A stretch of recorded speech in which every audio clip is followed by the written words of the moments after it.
जिसके घर में घरवाली ना हो वो घर देखते ही समझ में आ जाता है, क्योंकि देवियां ही घर का श्रृंगार करना जानती हैं, सुसज्जित करना जानती हैं। तो भगवान की प्राण प्रिया कौन है? भक्ति महारानी। तो भगवान प्रिया जी उसे कहते हैं पधारो देवी, इस घर को जरा हमारे रहने योग्य बनाओ। तो जो भी गड़बड़ है वो सब साफ सफाई करके चमका करके प्यारे को जो पसंद है वो सजा देती हैं, और प्यारे को जो ना पसंद है उसको घर से बाहर निकाल देती हैं।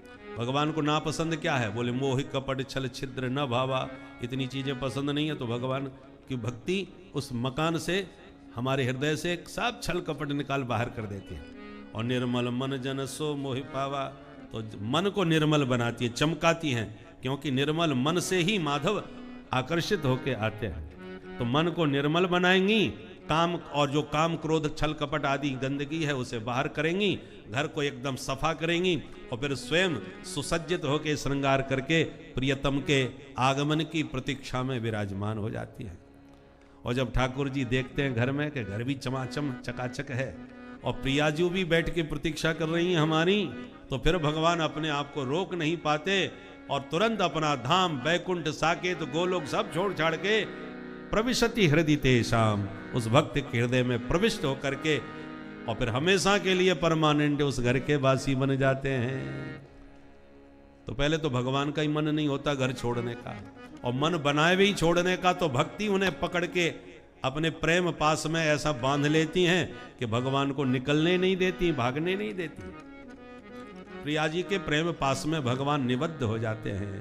प्रणय रसनया घृतांग पद्म सबवती भागवत प्रधान उक्त। हरि नाम के योगेश्वर जी ने एकादश स्कंद में कहा है कि भक्ति ने जिनके पाद पद्मों को पकड़ रखा है, बांध रखा है, वही परम महाभागवत होते हैं। और विसृजति हृदयम नयस्य साक्षात हरि, फिर ठाकुर जी ही उस घर को छोड़ने का मन नहीं रखते, और उसी विश्वास पर भक्त भगवान को चुनौती दे देता है। हाथ छुड़ाए जात हो, हाथ छुड़ाए जात हो, निबल जान के मोहे, पर हृदय से जब जाओगे तो सबल कहोगे तो है। बिल्व मंगलदास जी महाराज की आंखें फूट गई थी। भगवान उनको हाथ पकड़ के रास्ता दिखाने के लिए गए, और जब बिल्व मंगल दास जी समझ गए ये ठाकुर जी ही हैं जो मेरे को रास्ता दिखा रहे, तो पकड़ लिया ठाकुर जी का हाथ। बोले प्रभु अब पकड़ में आ गए, अब छोड़ने वाला नहीं हूं, मैं पहचान गया आपको। और ठाकुर जी ने मार झटका छोड़ा लिया हाथ। अरे बाबा मेरी गैया भाग रही हैं, अब मेरा हाथ छोड़, तूने अपना रास्ता देख लियो, अब जा। छुड़ा के भाग गए। तब बिल्व मंगल दास जी महाराज ने भगवान को चुनौती दी। हृदयात यद निर्यासी पौरुषम गणयामिते, हम निबल हैं इसलिए आप हाथ छुड़ा के भाग गए, हिम्मत है तो मेरे हृदय के कमरे से निकल के दिखाओ, तब मैं मान जाऊं आपको। क्योंकि हृदय में भगवत भक्ति की शक्ति से परमात्मा को भक्त कैद कर लेता है। सद्यो हृदय अवरुद्ध थे, हृदय में भगवान अवरुद्ध हो जाते हैं, फिर निकल नहीं पाते। इसलिए भक्ति को हृदय में स्थान दिया। बोलो जय सिया राम, जय सिया राम। और उसी भक्ति के बल पर हनुमंतलाल जी ने अपने राम जी को हृदय में कैद कर लिया, परमानेंट बैठा लिया। बस ही राम सर चापधर।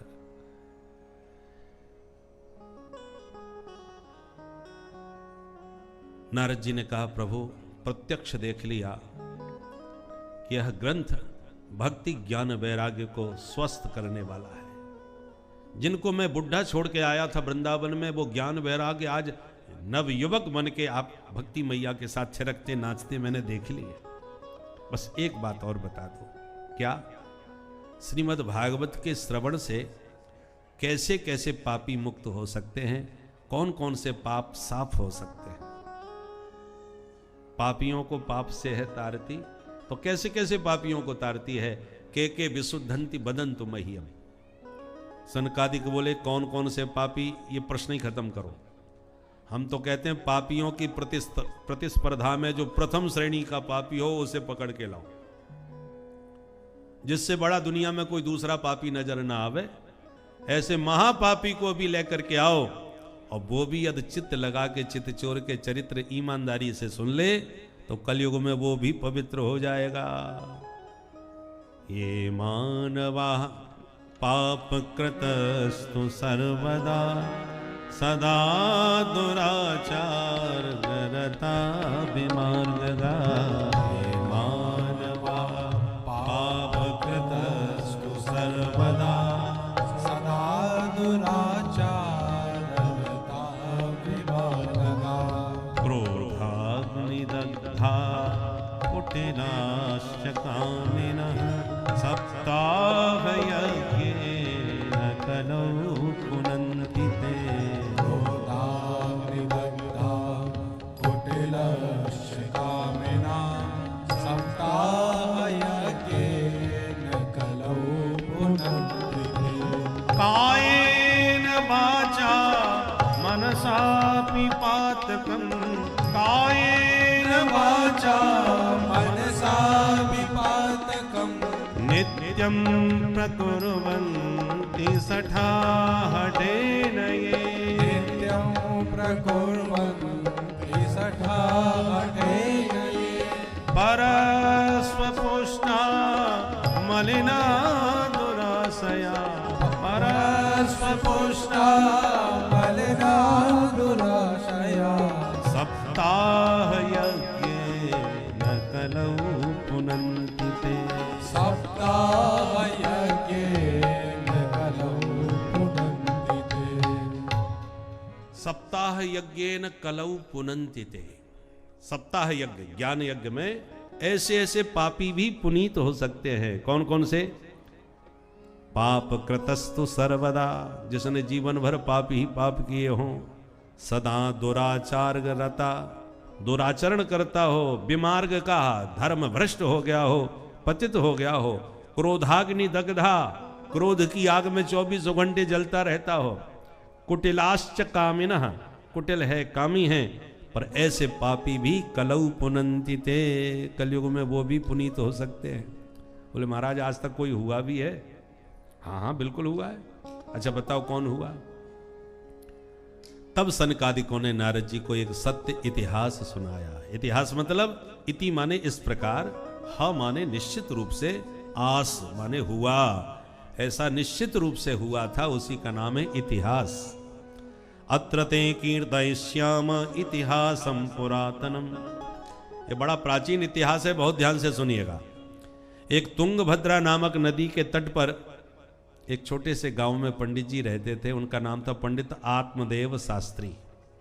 बड़े भारी विद्वान थे। द्वितीयमेव भास्कर, विद्वानों में उनको विद्या भास्कर माना जाता था। उनसे बड़ा पंडित कोई नहीं। परंतु उनकी धर्मपत्नी का नाम था श्रीमती धुंधुली देवी।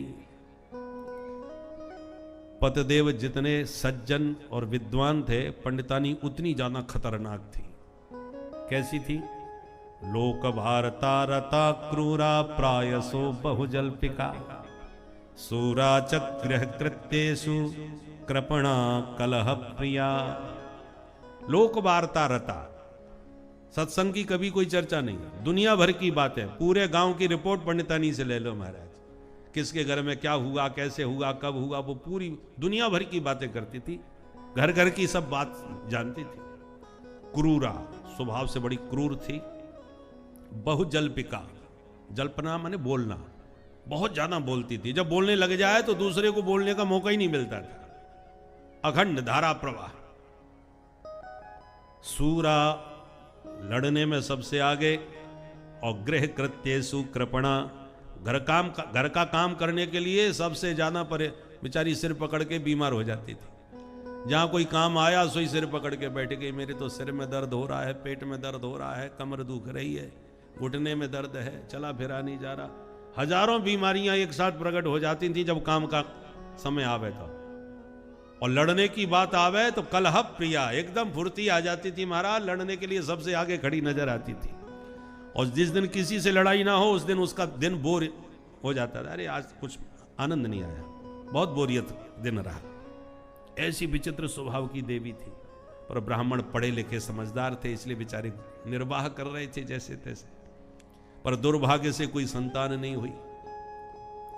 इस बात पर ब्राह्मण को एक दिन इतनी गिलानी हुई, इतना कष्ट हुआ कि गृहम त्यक्त्वा वनंगता, घर छोड़ के जंगल में चले गए। ऐसी जिंदगी से मर जाना अच्छा। अब जंगल में बैठ के बड़ी जोर से रोना प्रारंभ किया ब्राह्मण देवता ने। इतने में एक सन्यासी महात्मा वहां से निकल पड़े। रोने की आवाज सुनी तो पंडित जी के पास चले आए। प्यार से पूछ दिया, कथम रोदसी विप्रत्वम गाते चिंता बलियसी। अरे ब्राह्मण देवता, आप ऐसे क्यों रो रहे हो? ये अरण्य रोदन क्यों कर रहे हो? अपनी पीड़ा हमें बताओ, भगवान ने चाहा सब ठीक हो जाएगा। ऐसी कोई समस्या नहीं जिसका समाधान न हो भाई। जब सहानुभूति दिखाई तो पंडित जी चरणों में लिपट गए। किम ब्रवीमिर्षे दुखम पूर्व पापेन संचितम। महाराज जी, मैं अपनी क्या पीड़ा बताऊं? कोई पूर्व जन्म के पाप उदय हुए हैं। आज भगवान का दिया सब कुछ मेरे पास है, न रुपयों की कमी, न मान सम्मान में कोई कमी। जहां जाता हूं वहीं जय जयकार होती है मेरी। परंतु संतान के बिना घर आंगन सब सूना पड़ा है। गैया पाल रखी है महाराज, उसके भी बछड़ा नहीं हुआ। पेड़ पौधे लगा रखे हैं, उनमें भी फल पैदा नहीं हुए। मैं कितना हतभागी हूं। पूर्वजों को जल देता हूं तो पूर्वज रोते हैं, क्योंकि मेरे बाद उन्हें पानी देने वाला कोई नहीं है। ऐसे जब रोना चालू किया तो सन्यासी महात्मा मन में विचार करने लगे, राम राम। जंगल में रो रहा था तो मैंने सोचा मेरे ठाकुर जी की याद में ही रो रहा होगा, तो इसको कुछ साधन समझाऊंगा, कुछ उपाय बताऊंगा। पर मुझे क्या मालूम ये बेटा के लिए रोने बैठा है। चलो अब पूछ ही दिया तो थोड़ा समझा ही देते हैं। समझाने लगे, सुनो पंडित जी। मुंचा ज्ञानम प्रजारूपम बलिष्ठा कर्मणो गति विवेकम तो समासाद्य त्यज संसार वासना। पंडित जी, कामना ही व्यक्ति के कष्ट का कारण होती है। आपने ये मन में जो अज्ञान अविवेक बैठा रखा है कि बेटा हो जाए तो मैं सुखी हो जाऊं, ये सबसे बड़ी मूर्खता है, सबसे बड़ा भ्रम है। अरे संतान से ही कोई सुखी होता तो सबसे ज्यादा पशु पक्षी सुखी होते हैं। कुत्ते, बिल्ली, सूगर एक एक दर्जन बच्चे पैदा करते हैं, तो बच्चों से, संतान से कोई सुख मिलेगा? क्या गारंटी है इसकी? अरे कुकर सुकर को छोड़ो, राजा सगर के तो 60,000 बच्चे हुए थे। इतिहास पढ़ा है कि नहीं? क्या सुख दिया बाप को? इसलिए बेटा बेटी के चक्कर में बिल्कुल ना पड़ो। इस मूर्खता को, अज्ञान को अपने मन से निकालो। और सुखी होना चाहते हो तो उपाय हम बताते हैं। क्या? संन्यासे सर्वथा सुखम। सच्चा सुख संन्यास जीवन में है। मेरे साथ सन्यासी बन के चलो, फिर देखो जीवन का क्या आनंद है। सब संत सुखी विचरंत मही। बेही संत सुखी हैं जो स्वच्छंद विचरण कर रहे हैं। ज्ञान वैराग्य के पंख लगा, जैसे पंक्षी आकाश में उड़ते हैं मस्ती से, अटखेलियां खेलते हैं। भूख लगी तो धरती में आके किसी भी बाग बगीचा या खेत में जाके कुछ दाने चुन लिए, फिर उड़ गए अपनी मस्ती में। न कुठार, न भंडार, न कोई झंझट। ऐसे ही संत ज्ञान वैराग्य के पंख लगा करके स्वच्छंद संसार में विचरण करते हैं। कोई आगे नहीं, पीछे नहीं, कोई लेना नहीं, कोई देना नहीं, कछु लेना न देना, मगन रहना। जिंदगी का आनंद लेना है तो चलो हमारे साथ, देखो जिंदगी क्या होती है। चरणों में प्रणाम करके पंडित जी बोले, सुनो महाराज जी, आप बाबा बैरागी क्या समझो बेटे का सुख क्या होता है। अरे छोटे छोटे बच्चे जब गोद में खेलते हैं, तोतली वाणी में पापा पापा करके बोलते हैं, तो कान में रसगुल्ला सा रस भर जाता है महाराज। आप नहीं समझोगे हमारी भावनाओं को। सन्यासा शुष्क ए वही। सन्यासी लोग महासूखे होते हैं, रूखे होते हैं। उनको दुनियादारी का कोई ज्ञान भी नहीं, मतलब नहीं रखते दुनियादारी से। बीमार हो जाए तो कोई आगे पीछे देखने भालने वाला नहीं है।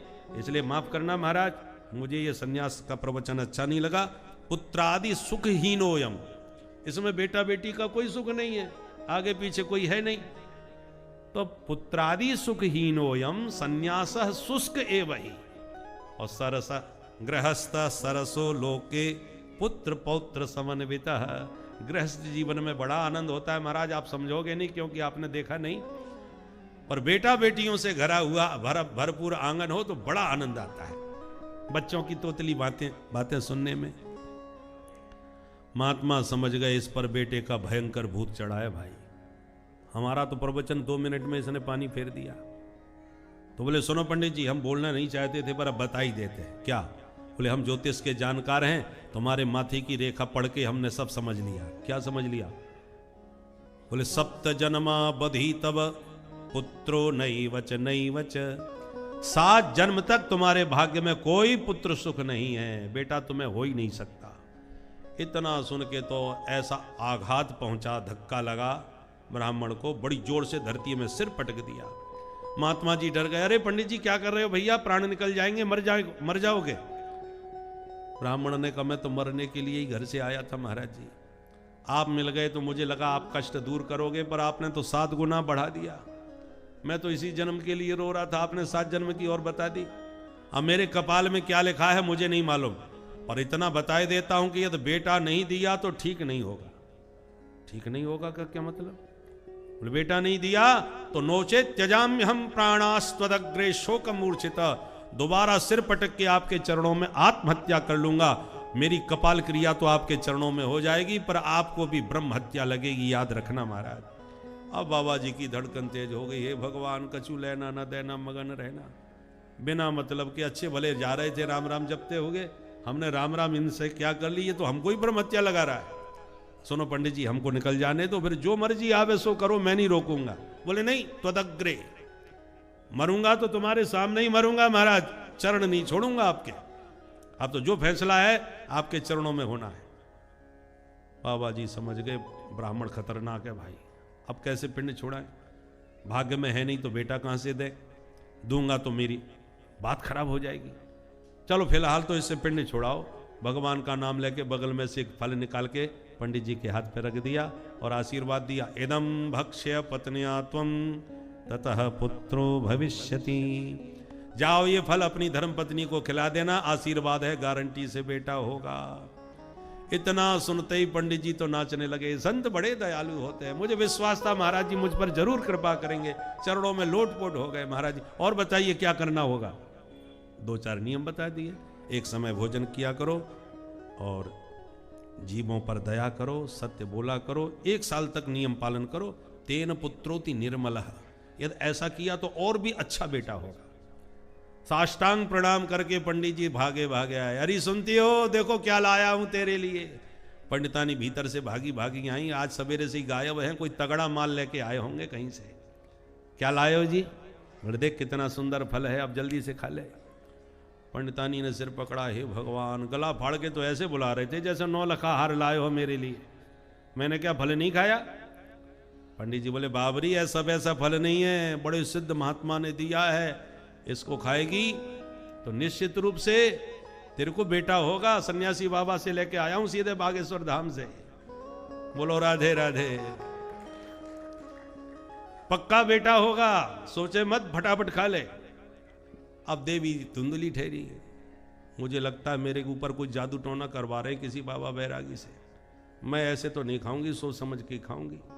खूब मन में विचार किया, फिर बोली ठीक है, यदि ऐसी बात है तो आप अपना काम करो, मैं नहा धो के पूजा पाठ करके भोग लगा के फिर पाती हूं, ताकि बच्चा हमारा बहुत अच्छा हो। तो बात समझ में आ गई, ठीक कह रही है।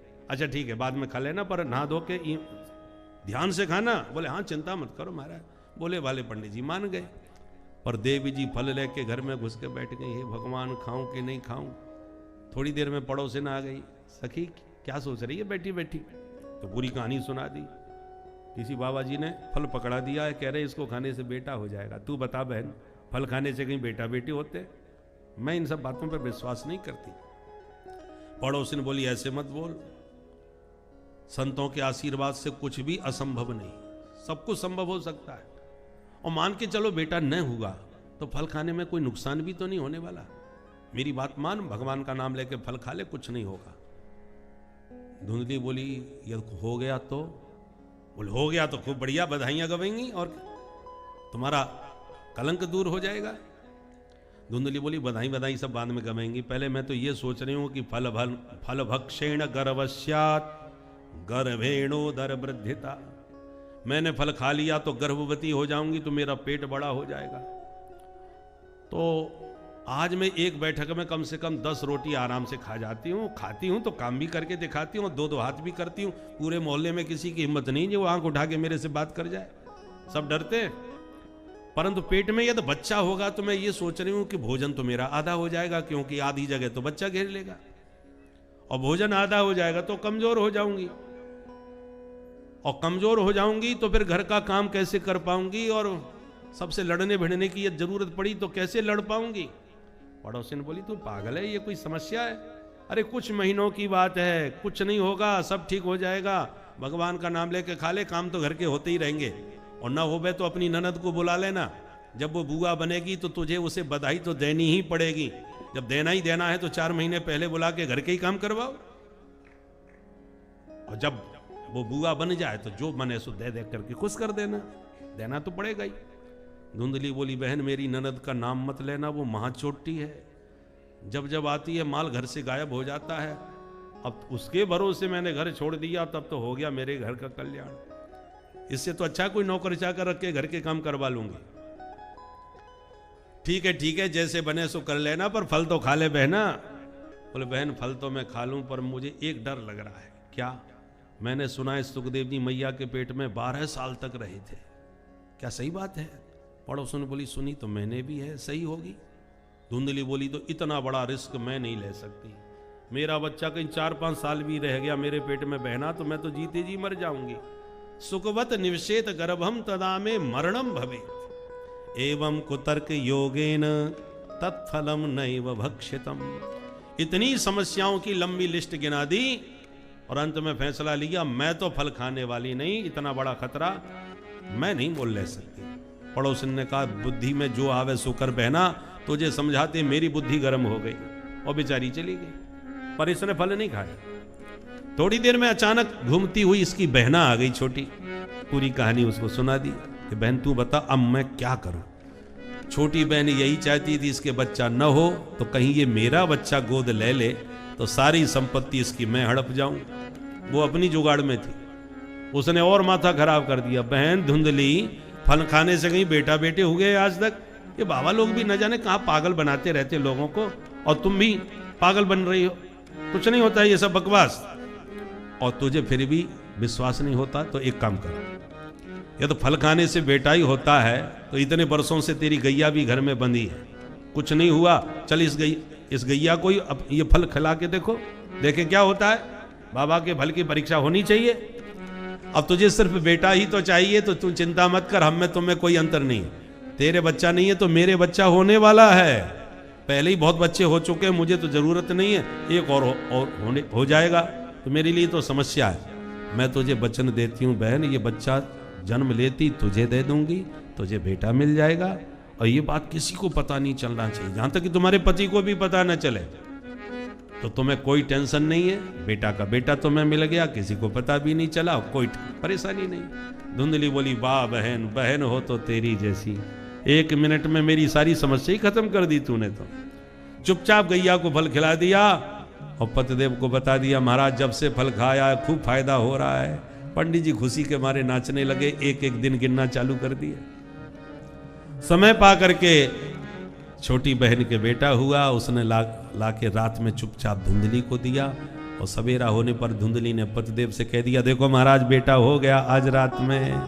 पंडित जी खुशी में नाचने लगे, पूरे गांव में महाराज मिठाइयां बंटवाने लगे, उत्सव मनाने लगे।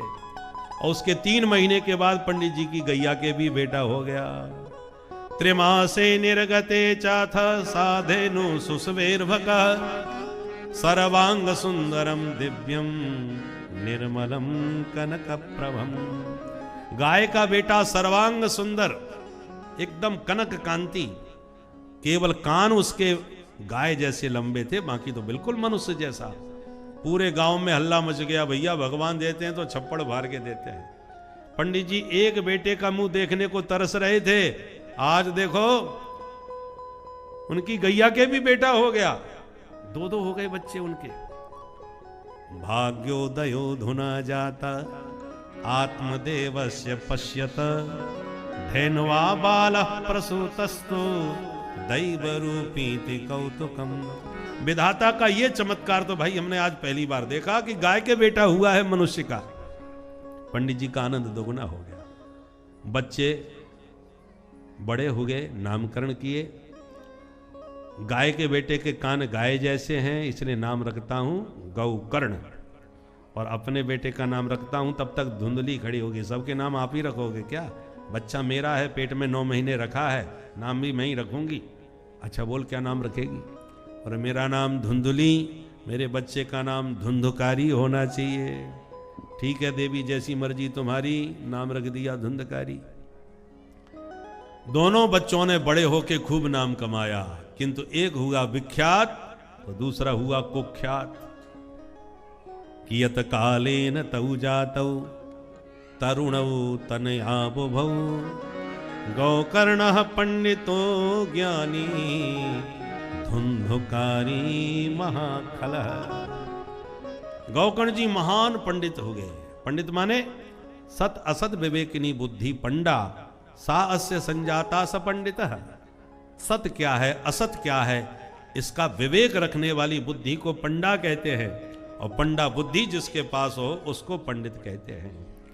अथवा मातृवत परदारेषु पर द्रव्येषु लोष्टवत आत्मवत सर्वभूतेषु यह पश्यति स पंडितः। जो पर स्त्री को माँ की दृष्टि से देखता है, माँ बहन बेटी की दृष्टि से पर स्त्री को देखे, और दूसरा का धन कितना भी महत्वपूर्ण कीमती हीरे जवाहरात क्यों ना हो, लोष्टवत पत्थर के टुकड़े, कभी किसी के पराये धन पर कभी दृष्टि न डाले, कुदृष्टि न डाले। और आत्मवत सर्वभूतेषु यह पश्यति, हमारी जो आत्मा हम में है वही आत्मा कुत्ते बिल्ली चूहे बंदर सब में वही आत्मा है। अपनी ही आत्मा को सबके भीतर जो देखता है वह महापंडित कहलाता है। ऐसे महान पंडित श्री गौकर्ण जी महाराज होंगे। पूरे क्षेत्र में उनकी चर्चा पांडित्य की, और दूसरी तरफ धुंधकारी के आतंक की चर्चा। पहले चोरी करी, फिर डकैतियां डाली, फिर अपहरण किए, सरेआम राहगीरों को लूटने लगा। कोई अंधा सही रास्ता जा रहा है तो पकड़ के कहता बाबा रास्ता भटक गए, और कांटे की रास्ता पकड़ा देता, और जब कांटे चुभते तब ताली बजा के खुश होकर के प्रसन्न होता। दीनान धानाम प्रपीडकः, इतना क्रूर प्रकृति का यह धुंधकारी हुआ। इतनी समस्याएं पंडित जी के जीवन में आ गई धुंधकारी के कारण कि पंडित जी सिर पकड़ के रोने लगे। क्व तिष्ठामि क्व गच्छामि को मे दुःखं व्यपोहयेत्, प्राणास्त्यजामि दुःखेन हा कष्टं मम संस्थितम्। हे विधाता, ऐसे नालायक बेटा से तो निपूते अच्छे थे। बंध्यत्वं तु समीचीनम, संतान न होवे तो कोई बुराई नहीं है, पर कुपुत्रो दुखदायकः, निसंतान की अपेक्षा कुपुत्र ज्यादा कष्टकारक होता है।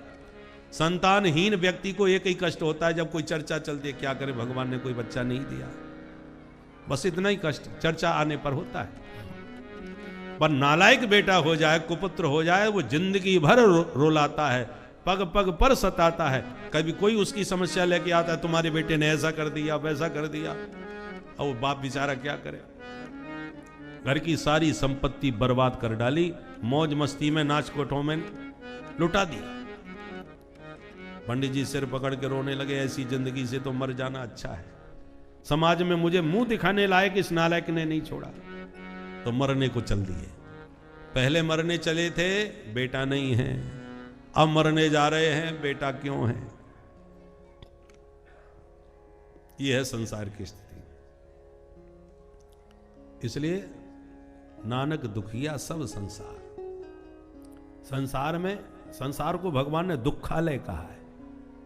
जैसे भोजनालय, औषधालय, विद्यालय, ऐसी संसार क्या बोले दुखालय। यहां दुख ही दुख मिलेंगे, दुखों की वैरायटियां अलग अलग है।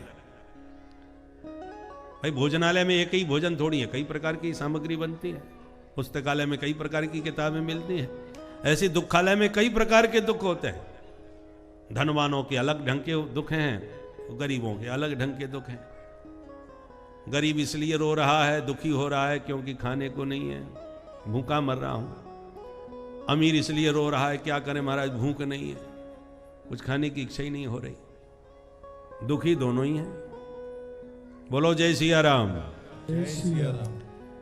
इसलिए संसार में सब दुखी हैं, तरीके दुख के अलग अलग हैं। बेटा नहीं है वो भी दुखी, जिनके हैं वो भी दुखी। पर जब मरने को चल दिए तो गोकर्ण जी ने समझ लिया, हाथ पकड़ के पिताजी को बैठा लिया और प्यार से समझाया, पिताजी मुझे ये बताओ, इस संसार में आप सुखी समझते किसे हैं? कोई सुखी नहीं है। छोटे मोटे लोगों की बात नहीं कर रहे, बड़े बड़े लोगों की बात कर रहे। न चेन्द्रस्य सुखम किंचित न सुखम चक्रवर्तिनः सुखमस्ति विरक्तस्य मुनिरेकांत जीविनः। बेटा,